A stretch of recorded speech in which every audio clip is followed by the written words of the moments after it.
যখন কোনো কন্যা সন্তানের জন্ম হয় ঠিক তখন থেকেই বেশিরভাগ বাবা মাই ওর বিয়ের কথা ভেবে ফেলে। কন্যা সন্তান উপহার পায় পুতুল বা খেলামবাটি।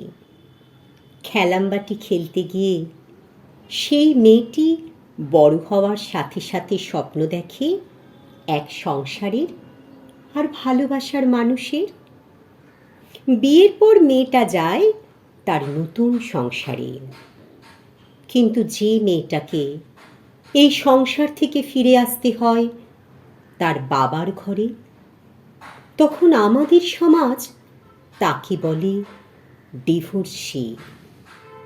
এই ডিভোর্সি মেয়েটা যখন অক্লান্ত পরিশ্রম করে নিজের বাচ্চার দায়িত্ব একাই পালন করে, তখন তাকে বলা হয় সিঙ্গেল মাদার।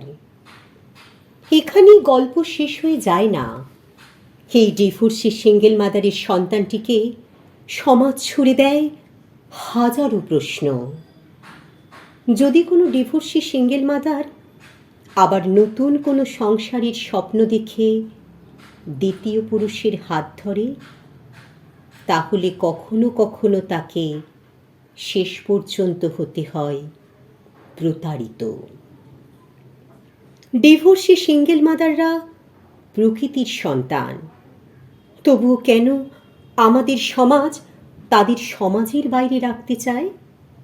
এই আধুনিক শিক্ষিত সমাজ কেন বুঝে না ডিভোর্সি বা সিঙ্গেল মাদার হওয়াটা কোনো অপরাধ নয়? সমাজ থেকে আলাদা হওয়ার শাস্তি তাদের প্রাপ্য নয়, বরং তারা আরও 5টা মেয়ের মতোই শ্রদ্ধা ও সম্মান নিয়ে বাঁচার অধিকারের দাবিদার।